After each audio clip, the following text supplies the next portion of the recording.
It's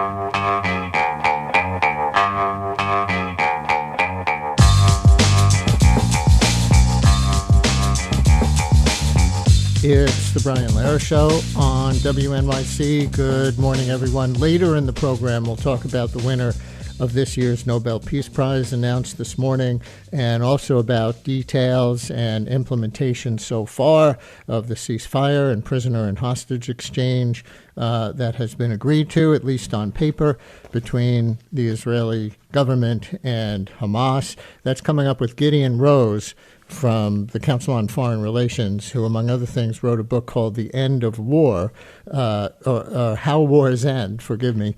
So Gideon Rose on all of that coming up. But we start with today's edition of our 30 Issues in 30 Days election series.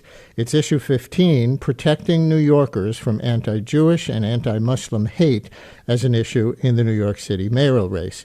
As we come to the end of this week of the second anniversary of the October 7th attack in Israel and the beginning of the war in Gaza ever since, and even as a ceasefire and hostage and prisoner exchange may soon take place, expressions of hate, including hate-related crimes, hate-related violence as well, are a local issue in New York City as elsewhere in the United States. This segment will focus not on the Middle East, but on safety and respect in New York City, per se, as we compare the candidates' approaches. Some facts as background. NYPD stats, cited in the press, say anti-Jewish hate crimes last year totaled more than all other hate crimes combined, 345 out of 641 reported hate crimes, or 54%. The stats also count 43 anti-Muslim hate crimes. Zohran Mamdani's website also notes that 65% of hate crimes targeted Jewish New Yorkers in 2023, but adds that there was a 73% increase in anti-Muslim crimes that year as well. All three candidates, Democrat Zohran Mamdani, Republican Curtis Sliwa, and Independent Andrew Cuomo, say they want to fight hate crimes, but they have different approaches and different emphases, also some areas of common ground, and various things that they've either said or done raise controversies. Our first two guests are Daisy Khan, activist and author. Among other things, she is founder of the Women's Islamic Initiative in Spirituality and Equality, and she describes herself on her website as a uniter-in-chief, standing on stages where tensions run high and trust runs thin, from corporations to schools to community forums, proving that even the deepest divides, like Islamophobia, can't outlast the power of human connection, unquote. Her bio page also says, with over 2 decades of grassroots work against anti-Muslim bias, she is a recognized thought leader on Muslim women's rights and Islam in America. Her publications include Wise Up, Knowledge Ends Extremism, Born with Wings, and her latest book, 30 Rights of Muslim Women. And we have Amy Spitalnick, CEO of the Jewish Council for Public Affairs, which calls itself the national convener of Jewish coalitions working across communities to build a just and inclusive American democracy. Among other things, her bio page says she serves as senior advisor on extremism to Human Rights First, that human rights group, and on the advisory board of the Polarization and Extremism Research and Innovation Lab at American University, and has been communications director and senior policy advisor to the New York Attorney General and a spokesperson and advisor to the New York City Mayor. Amy and Daisy, I made you into one person. Thank you very much for coming on. Welcome back to WNYC. Thanks so much for having us. Thank you for having me. Again, it's nice to be back with you. Can I get each of your takes first on the state of affairs in New York City with respect to anti-Jewish and anti-Muslim hate crimes and the threat to members of the two communities as you see it? You heard those stats from the NYPD. Amy, would you go first? Absolutely. Well, look, it's important to understand that while these hate crimes certainly skyrocketed over the last 2 years since October 7th, they didn't start there. We've been looking at a decade of rising hate crimes, including anti-Semitic, Islamophobic, and other hate crimes. I remember back in 2016 when a swastika was painted on my local playground in Brooklyn. And that in many ways was a harbinger of the broader hate crimes that have become so normalized, not just in our city, but around the country. And so we're seeing this manifest in a few different ways in terms of anti-Semitism. First, visibly Jewish people, Orthodox Jews, being targeted on the street simply because of who they are and what they look like. And we know that this has been the case long before October 7th, and it also certainly increased over the last 2 years. We're seeing Jewish institutions. I mentioned the swastika drawn on my local playground a decade ago. After October 7th, my own synagogue was targeted with graffiti as well. And so we're seeing Jewish institutions and organizations being targeted in a variety of different ways. What's unique about anti-Semitism is that it also simply doesn't just target Jews because of who we are or what we look like or how we pray or don't pray. It also is this insidious, pernicious conspiracy theory rooted in tropes and lies around Jewish control and power. So it also tends to manifest in ways that might be harder for people to understand in terms of these conspiracy theories and tropes targeting Jews or frankly, a variety of different communities, and ultimately aimed at pitting the Jewish community against others and sowing distrust in our institutions and ultimately our democracy. And so we're seeing that happen in a number of different ways. Certainly over the last decade, anti-Semitic conspiracy theories related to Jewish power and control, this idea of Jews will not replace us, as we saw in Charlottesville or in Pittsburgh, which was the deadliest attack on the Jewish community in US history, become so normalized. And those very same conspiracy theories have fueled hate and violence here in New York and around the country and the globe. And post October 7th, similar conspiracy theories related to Jewish or quote unquote Zionist control and power, leading to attacks, increasingly violent attacks on Jews and Jewish institutions here in New York and around the country as well. And so it's really feeling like it's coming from all directions for the Jewish community right now. It's targeting Jews who simply are visible on the street. It's targeting Jewish institutions, and it's using anti-Semitic conspiracy theories and tropes to pit the Jewish community against others. So distrust between communities and in our institutions and our government, and ultimately lead to the sort of polarization and tensions that make all of us unsafe. Daisy, same question. Yeah. The state of things regarding Jewish and Muslim safety from hate crimes in the city. Amy focused primarily on the threat to Jews. Maybe you want to focus, particularly on the threat to Muslims, and we will get the two of you to, talk about the other communities as well. Absolutely. Yeah, thank you so much. Yeah, I think that I'm not going to repeat what Amy said because she's always so eloquent, and I would say that the hate crimes for both communities. It's ironic that both communities suffer, the same. Every time there's anti-Semitism, rise in anti-Semitism, there's also a spike in Islamophobia, and we've seen that throughout not just the last few years, but even prior to that. So to me, what is really troubling is that Islamophobia, besides just, the tropes that are experienced by individuals, is experienced individually, societally, as well as institutionally. So we don't have the luxury of just as Muslims being targeted as individuals, because we've seen that already, whether you're a woman walking on the street with a hijab, or you're being bullied, or you're being harassed, or you're being called a name. It's much more than that. If you try to even enter into politics or enter into a cultural space that is seen as a threat, then you are seen as a threat and you're not allowed to even participate in that. And that is what we're seeing about Mamdani. Right. And then at the institutional level, there are policies that government makes that then strips Muslims of their civil rights. So it's much deeper for the Muslim community. We're not just struggling with, mosques being vandalized or individuals being this thing. It's so much deeper, and it's so troubling for us because we have to work on so many different fronts.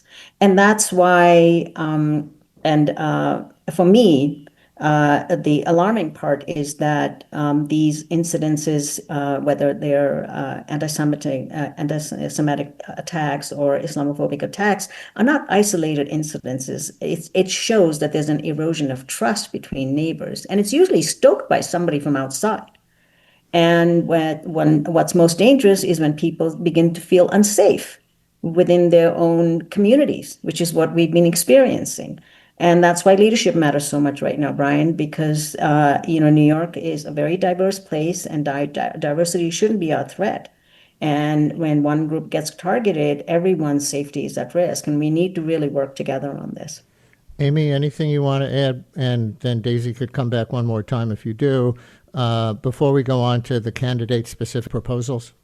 Yeah, look, I want to underscore what Daisy was saying, which is that it's really impossible to separate the rise in anti-Semitism from the rise in Islamophobia and broader hate and extremism right now, because ultimately these all work together and are inextricably linked, used as tools, as Daisy said, oftentimes by extreme voices from the outsides to pit communities against one another.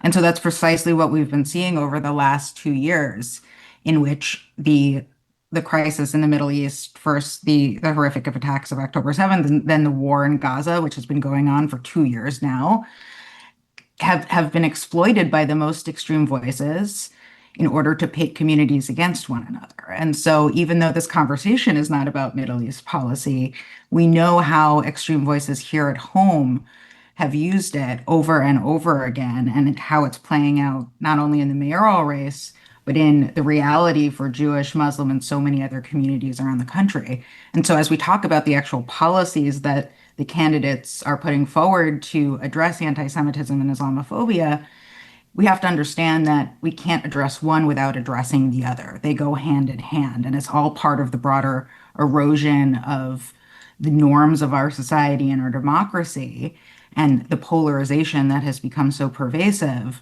that requires us to actually think about a whole of society approach here. Daisy, I have a feeling Yeah. you agree with all of that, but if you want to add anything briefly, go ahead.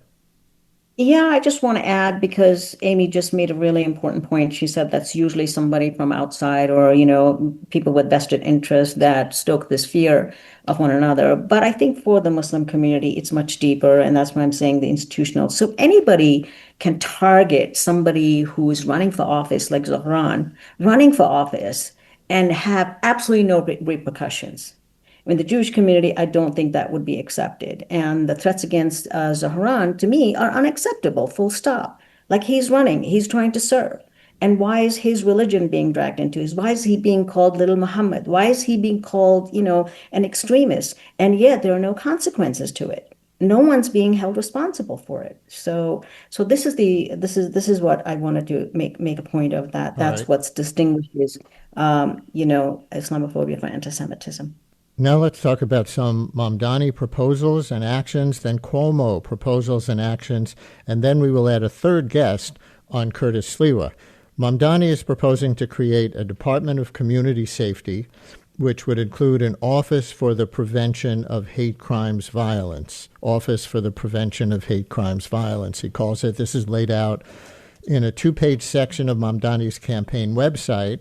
And just to tick through a few of the bullet points there, it says they would reinvigorate the Interagency Committee on Hate Crimes, rebuild the Community Advisory and Services Team, including the creation of restorative justice processes, strengthen the School Bias Response Team, increase funding for and programming to the Office of Prevention of Hate Crimes and the Path Forward Initiative. We're not going to bother to explain what that is.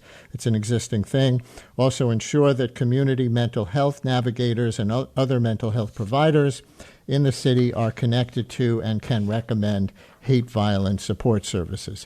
So my question, Daisy, is how different would any of that be from what the city does now? There are anti-hate crimes offices that exist.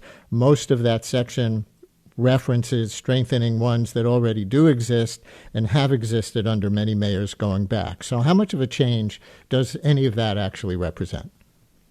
Yeah, so Brian, I'm speaking from experience since 9/11. I've been doing bridge building work, and that's why you always bring me on your show.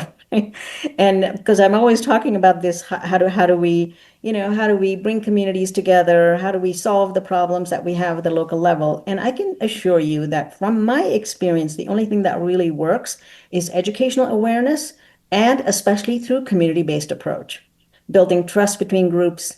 And this trust has really served us during these last 2 years. The trust that has been built between Jewish community leaders and Muslim community leaders over the years since 9/11 has not eroded, even during these excruciating times that we have experienced. So building trust between groups, supporting victims, and addressing the root cause of hate before they turn violent. And I think that is what is important. And that's what excites me about Zohran's plan, because he's putting safety, he's saying, let's treat safety as something we build together. So it's not like you give a grant. I've been to many of those anti-hate, conferences and under government under Cuomo, and some people get grants and they do certain work, but you never bring communities together. And I think that's what's exciting about him, is he's saying, let's bring people through relationships, through education. I like his education because I'm doing a lot of work on Islamophobia in schools and in universities, and I think that's where a lot of the work needs to be done, both on Islamophobia and anti-Semitism. Uh,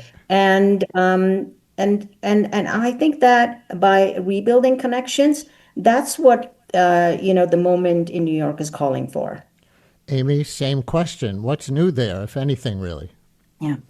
What's important is to look at fighting hate crimes from a whole of government and a whole of society perspective. And I think this plan begins to do that, which matters. And I'll caveat this by saying, of course, I run a 501(c)(3. We're nonpartisan, so so take this as me commenting on policy as opposed to endorsing any specific candidate or campaign. But what's important is that we understand how the different threads of city government must work together to keep communities safe. So fighting hate isn't simply an issue of the NYPD and public safety. It's also our education system. It's also the criminal justice system. It's also DYCD and youth engagement. It's also our public health system. It's truly a whole of government approach that's required, because you need to be able to identify and counter the different entry points to hate and extremism wherever we see them. And so that's a great starting point. There's so much more that we also need to be doing, right? We're thinking about tools like media and digital literacy, the ways in which so many, particularly young, but frankly, all people are being radicalized into hate in this moment of all different forms is so often through social media and online. And so how we're actually empowering not just students in our schools, but frankly, all of us, caregivers, coaches, youth pastors, others, to actually teach media and digital literacy in a way that makes all of us smarter and more perceptive consumers of the news and social media is critical to actually inoculating us Okay. against hate. So, And so so, there's a variety of other policies that I hope can also be built on here. so you both agree that there needs to be this whole of government, as you called it, multi-track approach to fighting hate across either direction. But Amy, people raise questions about Mamdani as a potential threat to Jewish New Yorkers by his refusal to condemn the phrase globalize the Intifada. He points out, fairly enough, that the word Intifada does not mean violence, but the criticism, as you know, is that many people, both Jews and non-Jews, take it to refer to the violent parts of the Intifadas in Israel in past decades. And so maybe extremists prone to violence take it as a call to them or permission to them in some way. And his lack of clarity, as many people hear it, in condemning the use of the phrase is taken as perhaps a wink, or at least not a strong enough denunciation. Does this put Jewish New Yorkers at risk, in your opinion, Amy? Well, look, two things are true at the same time here, right? And I think in so many ways, Mamdani's win in the primary became this sort of Rorschach test for people who were looking to validate their feelings. So we are absolutely living in a moment where rhetoric is leading to real world violence against Jews In the last few months alone, we've seen the firebombing of a Jewish governor's home in Pennsylvania. We saw the shooting outside the Capitol Jewish Museum in DC. We saw the attack on Jews in Boulder, Colorado. And in many of these cases, we saw Jews here being targeted ostensibly for the actions of the Israeli government. And so we know that rhetoric leads to real world violence against Jews here in New York and around the country. And words matter. Words from our leaders matter. The climate in the city matters. And so I think phrases like globalize the Intifada do evoke very specific feelings in many New Yorkers, in many New York Jews, particularly, I think about me, my formative years in my relationship with Israel were the second Intifada, which was a time of pizzeria bombings and bus bombings in Israel. And so when I hear that phrase, that's what it evokes for me. I know Mamdani has, to his credit, engaged with a number of Jewish leaders over the past few months and has said that he now understands how that phrase does evoke those very feelings for many Jewish New Yorkers, those feelings of the bus bombings and other attacks, and that he discourages its use. And that matters for him to engage with the community and hear those fears. I'll also say, as Daisy has pointed out, there are those who are exploiting legitimate Jewish fears to also go after Mamdani with Islamophobic and broader extremist attacks, which all of us have a responsibility to call out.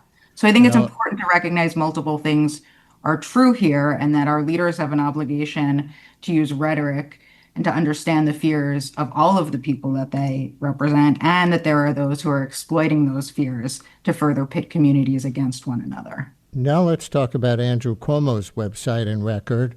Cuomo's website and previous releases combined support proposals for, quote, curriculum reforms that, quote, take seriously the issue of anti-Semitism and other forms of bias. So far, he's on at least one same page as Mamdani. Also to seek adoption of what Cuomo calls an unmasking law. There he gets more controversial. And also adopting the International Holocaust Remembrance Alliance definition of anti-Semitism. Mamdani opposes that definition, we'll discuss. Also, Cuomo's website has an explicit section on fighting anti-Semitism. It's one of the categories, along with affordability and things like that, but no mention of Islamophobia that I can find. So how do either of you see Cuomo's approach as being different from, or maybe similar to, Mamdani's, but with different words? Daisy? Yeah. I think Governor Cuomo has certainly spoken out against Islamophobia in the past. And, I remember when he spoke out, for projects like the downtown mosque, he showed real courage at that time. He was very supportive of Muslim community during the Muslim ban. But when you look, like you said, at his current platform, it's striking that Islamophobia isn't even mentioned alongside anti-Semitism. And both communities are suffering from it. And I think in a city that's as diverse as ours, we have to fight, one form of hate and not overlook the other. I mean, Mamdani is subject to Islamophobic rhetoric every time, and I mean, he's the most visible Muslim right now in the United States. And Brian, I don't know if you know this, but I'm overseas right now. So Mamdani is not just news in New York and America. He's news all over the world, and everybody is watching to see what will happen. So to me, true leadership means naming all the biases: anti-Semitism, Islamophobia, racism, because safety has to be, shared. It's not safety. Otherwise, it's not safety at all. On Cuomo's record, he couldn't remember any appearance at a mosque as governor when we asked him about that in the primary debate. But I will quote from Sheikh Ibrahim Niass at a Cuomo appearance at his Bronx mosque last month, saying, quote, "We appreciate his years-long work in standing up against Islamophobia, particularly Trump's Muslim ban and his support for a mosque in downtown Manhattan at a time when few showed the same courage and support." Daisy, you were involved in that at the time, and you cited his support just now. And the Sheikh goes on, in particular, his willingness to support our efforts for an Arabic charter school. Right. So give me one more thought on Cuomo's actual record as governor. The record of, sorry, I couldn't hear you. as governor? As governor. Well, I think the fact that he didn't go to a mosque and he finally went during this campaign is very telling. So I think that I'm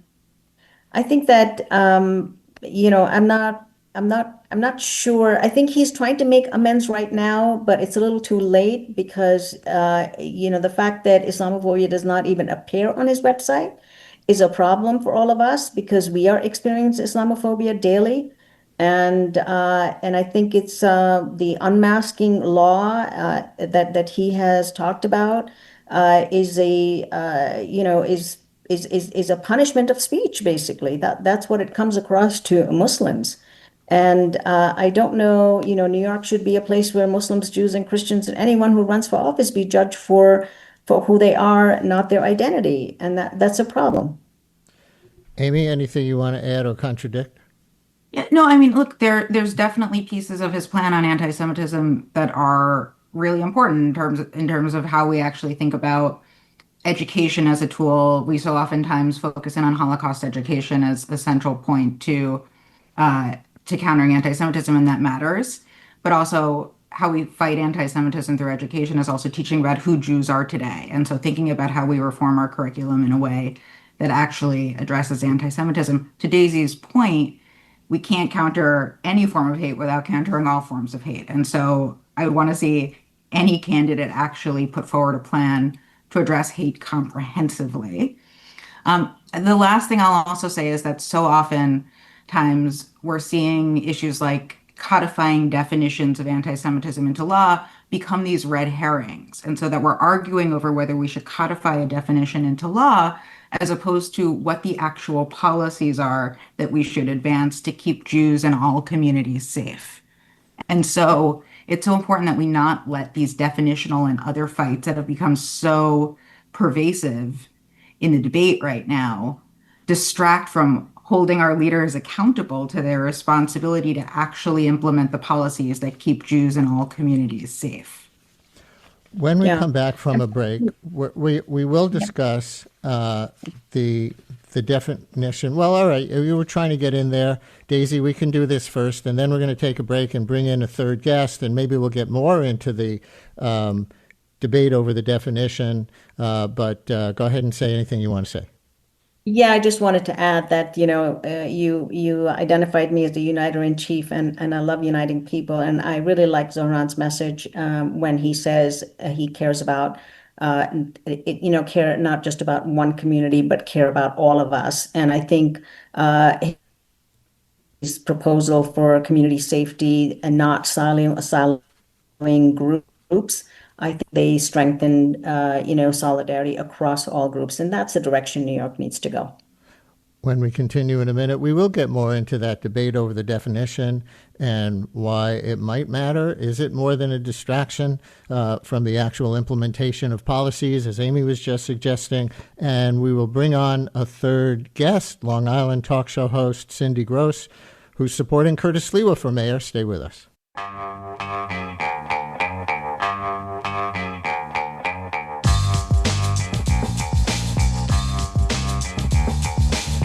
Brian Lehrer on WNYC as we continue with our 30 Issues in 30 Days election series, issue 15, Protecting New Yorkers from Anti-Jewish and Anti-Muslim Hate as an issue in the New York City mayoral race. We continue with Daisy Khan, activist and author, founder of the Women's Islamic Initiative in Spirituality and Equality, and author of books including her latest, 30 Rights of Muslim Women, and Amy Spitalnick, CEO of the Jewish Council for Public Affairs.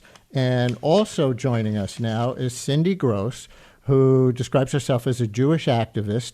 She hosts the show Right for America on the Long Island radio station, WGBB, and as a podcast on America First Warehouse. And she has an article in the Times of Israel, a blog post on the Times of Israel site called Actions Speak Louder Than Words, Why Curtis for New York. Cindy, thanks very much for coming on. Welcome to WNYC.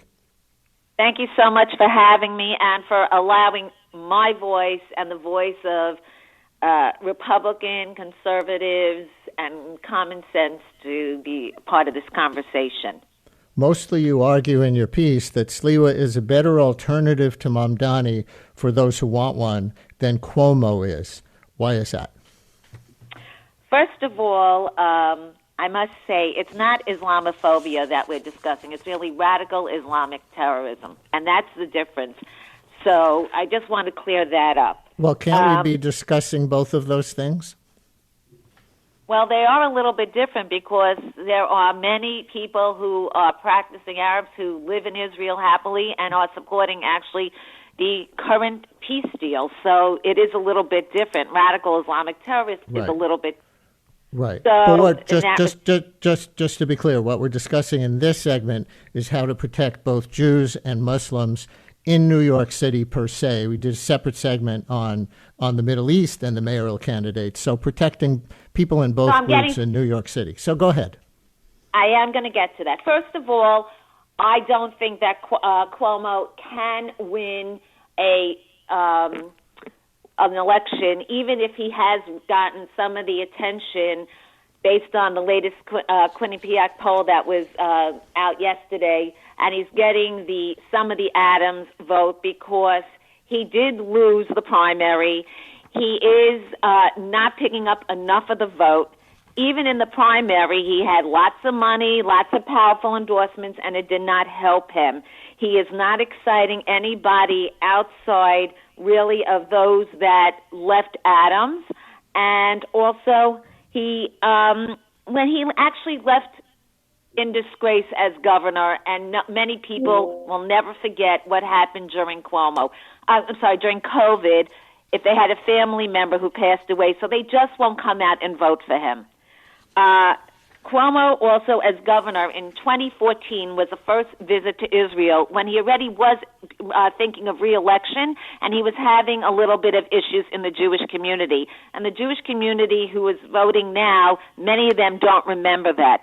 They also don't remember they're now Cuomo's people are using something against Curtis that he said in 2018 about anti-Semitism, and it really wasn't direct anti-Semitism. It was about multiple communities.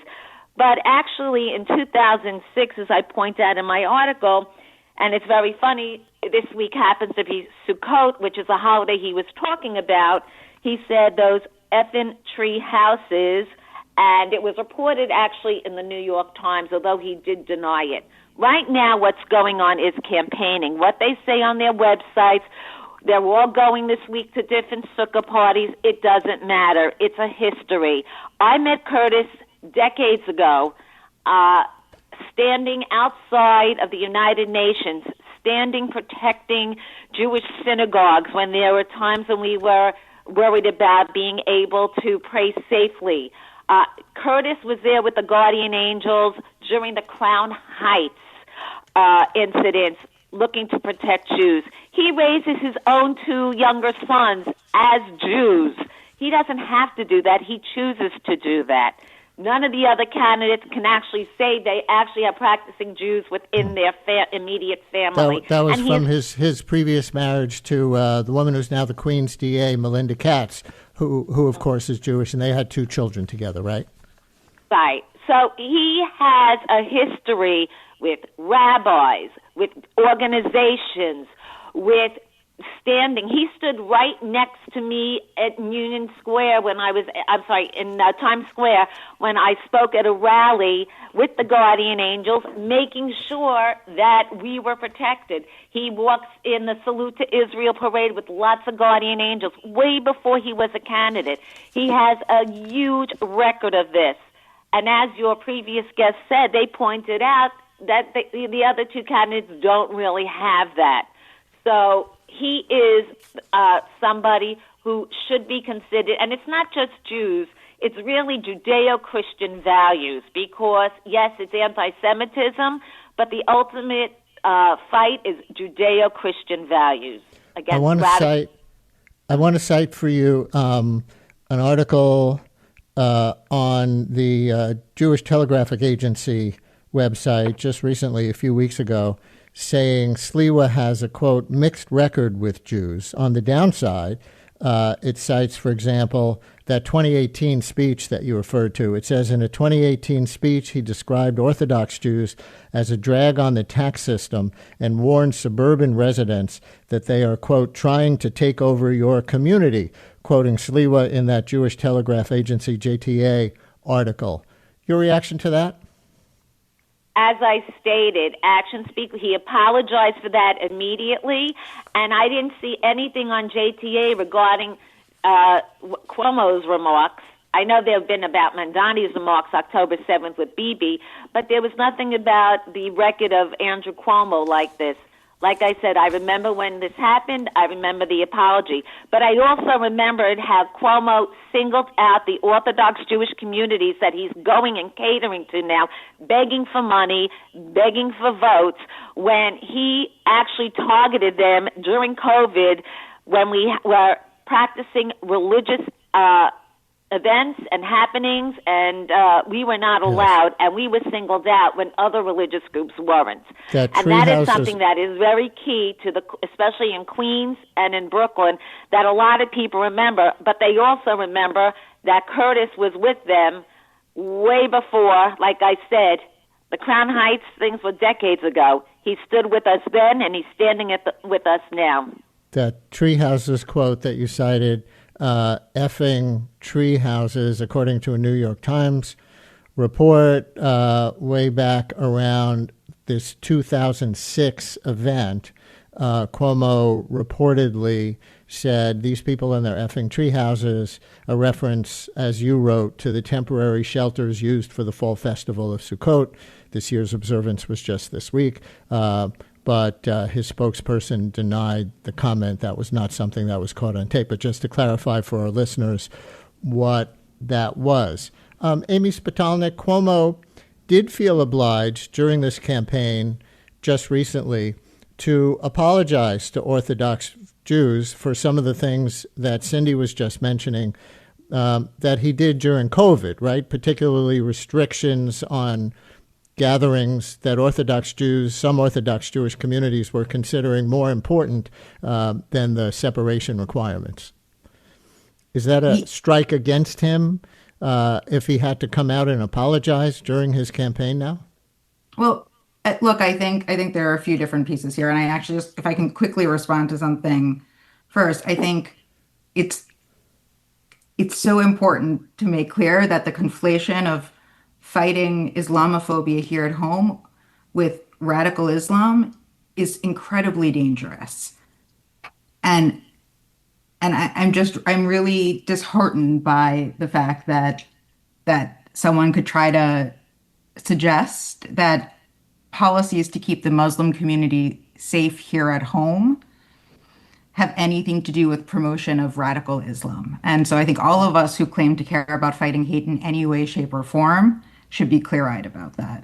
To your question on Cuomo specifically, look, I in many ways, I think there are many in the Jewish and other communities who were frustrated that he apologized. And while he certainly handled, I think, many of these pieces poorly as governor in terms of how he handled it with the community and in a variety of other ways, I also think that the implementation of public health measures was crucial during those moments, and that even in cases where there were deeply held religious beliefs, public health needed to be prioritized at a moment of a global pandemic.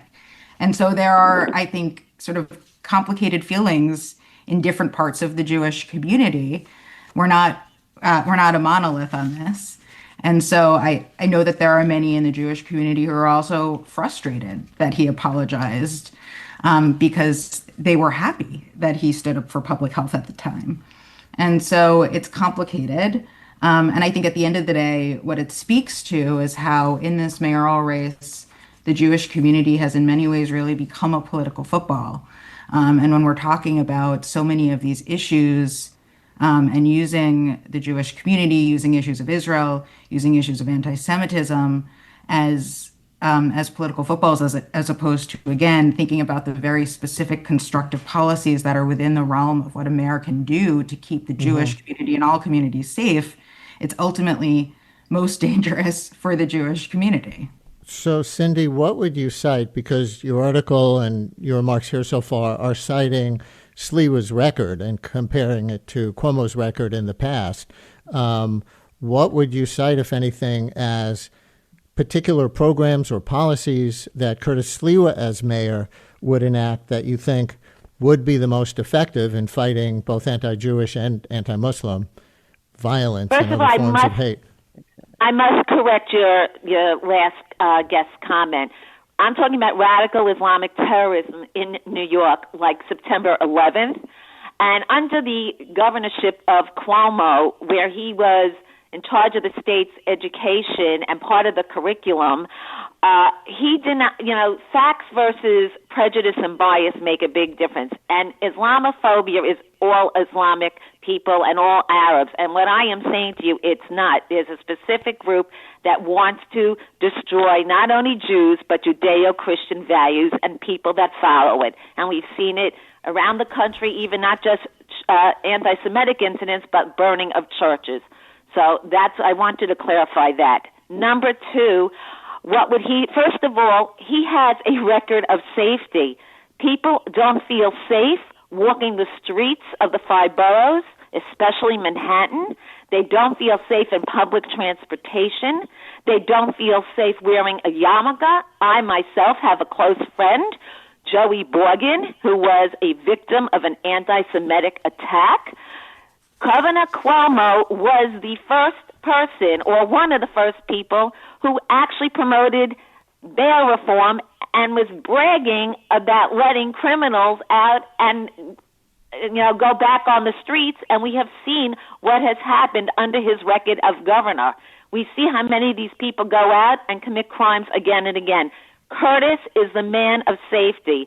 Making the streets safe is the first thing, because that will encourage people to do business, to live here, to work together. Also, Curtis really has a lot of support from every minority group, grassroots, who have known Curtis, who've gone out. You just see from the Guardian Angels, people from every background supporting and working with him. So he has that. He also has the endorsement of Rudy Giuliani, who everybody considers America's mayor, who really fixed the city at a time when New York was in crisis. And with people like that guiding him and helping him, it will be a major support. I guess time will tell if these days the Giuliani endorsement works more for him or more against him. That just came recently. But I want to come back in our last few minutes because I said we would, and you can all three chime in on this if you'd like, how candidates differ on the International Holocaust Remembrance Alliance definition of anti-Semitism, which Cuomo says he would adopt for the city as mayor Adams has also done. Mamdani opposes that. And the definition is controversial because of these lines, that anti-Semitism includes, quote, denying the Jewish people their right to self-determination, for example, by claiming that the existence of a state of Israel is a racist endeavor, unquote, or to apply, quote, double standards by requiring of Israel a behavior not expected or demanded of any other democratic nation, or, quote, drawing comparisons of contemporary Israeli policy to that of the Nazis. Cuomo wants to enshrine that as the official definition of anti-Semitism for New York City, which Adams recently did. Daisy, does that definition go too far for you in equating anti-Zionism with anti-Semitism, equating political positions with bias against Jews? Yeah, well, anti-Semitism is real and it is rising, and we have to take it seriously. But we also have to make sure that in fighting hate, we don't silence legitimate voices for justice. And that's the concern that many share about the IRHA definition, because it conflates criticism of Israeli government policy with anti-Semitism itself. And because in practice, it can be used to label human rights work, including advocacy for Palestinians, as anti-Semitic.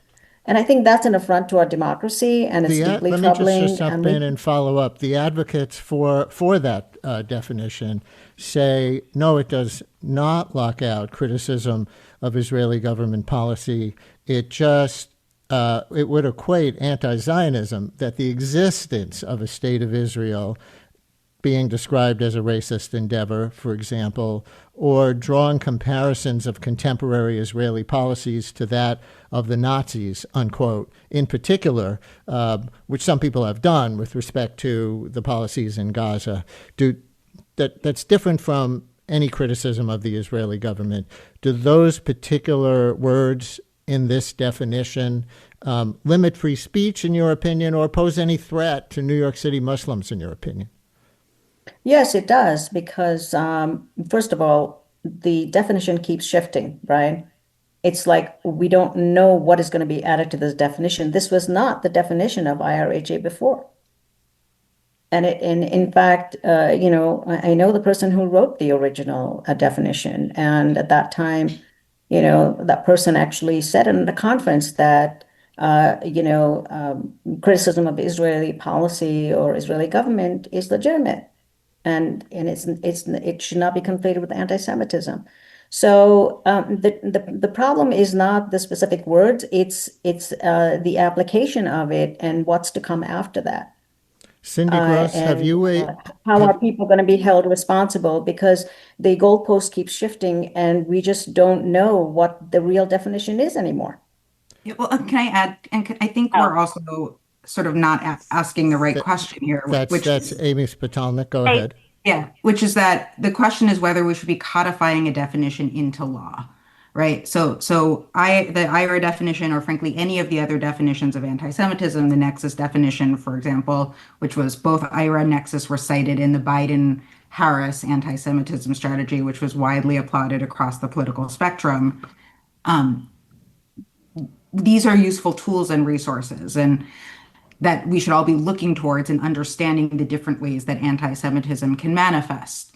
The question here is whether we should be codifying a definition of anti-Semitism or a definition of any other type of hate into law, which raises some of the very specific civil liberties questions that Daisy just mentioned and that other advocates have raised as well.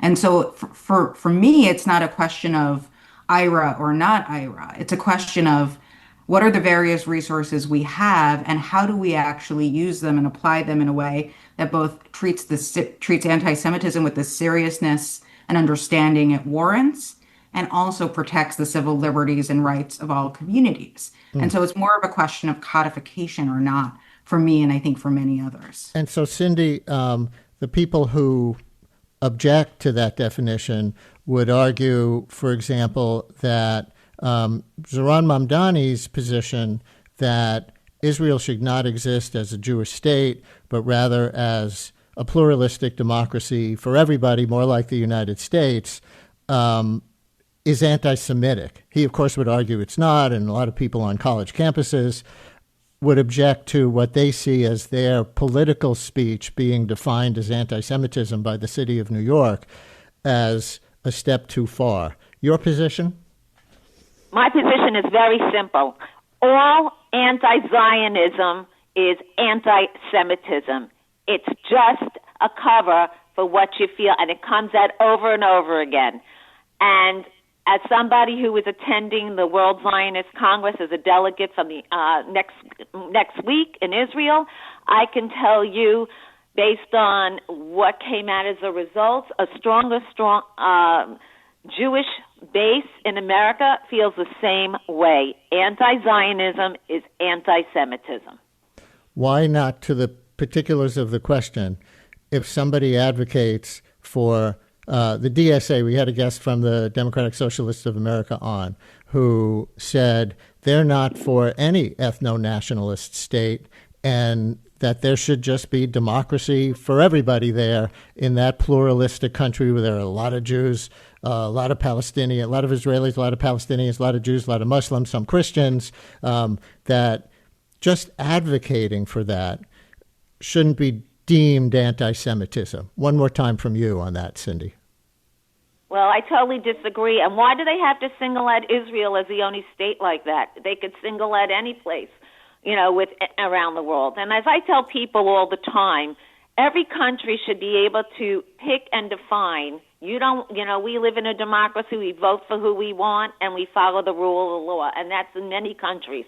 And it's the same thing in Israel. I happen to support Prime Minister Bibi Netanyahu. I think that we are going to see in the next couple of days, in the next few weeks, a big change in the Middle East. And I don't care what social democrats say or even moderate Democrats, if they exist. The peace plan has come under a Republican president, a Republican House, and a Republican Senate. And so that's where I stand with it. Anti-Semitism and anti-Zionism is anti-Semitism. Daisy, I'll get one more response from you on this, and kind of to the point that Amy was making, Amy Spitalnick, that we can get distracted by these debates over a definition from focusing on what really matters, which is the policies that any of these candidates as mayor would implement to fight anti-Jewish and anti-Muslim hate in the city, and so that we shouldn't be debating the definition too much because it doesn't really affect how they would govern necessarily. Do you agree with that? Are there consequences from this potentially if it's adopted, or it has been adopted by Adams and Cuomo would continue it? Well, I would like to answer another question instead. So let me just, first of all, Cindy's here. And this is going to be the end of the segment, so. Yeah, you brought very different people together, and it's really great because, and I want Cindy to know, Cindy, when you say radical Islamic terrorism, there are 3 stereotypes in one, because it's inaccurate, unfair, and dangerous. And if we're going to fight extremism, we cannot lump an entire religion in it by calling it radical Islam. That's what you're saying. And we Muslims have unequivocally rejected this language because it demonizes our faith. And I want you to know Islamophobia is irrational fear of Muslims and Islam, and it is different from anti-Arab and Palestinian bias, which is a bias against a race and a nationality, which also include Christians. And you also mentioned Judeo-Christian values. We should remember that Islam is part of that same lineage. Muslims trace their roots to Abraham too. So if we're going to speak about shared values and you want peace in Israel, you want coexistence between Palestinians and Arabs and the whole Gulf, then let's truly be Abrahamic, because we all belong to that same family. And this is why our government used the Abrahamic Accords. What is that all about? That's supposed to bring everybody together, Palestinians, Israelis, Jews, Muslims, Christians, and make sure that no one's freedom comes at another one's expense. So yes, I want all of this, and I don't think we'll be having conversations about Zionism and anti-Semitism, Islamophobia, if we just, respect one another, honor one another, and take that big tent that Jewish people always speak about. We could keep going round and round on this for a long time, obviously, but we're going to leave it here after about 55 minutes. We thank all 3 of you, Daisy Kahn, Amy Spitalnick, Cindy Gross, for engaging today in our 30 Issues in 30 Days election series. Thank you all very much. Thanks so much. Thank you very much, Brian. Bye-bye. Brian Lehrer on WNYC. We do turn the page. Much more to come.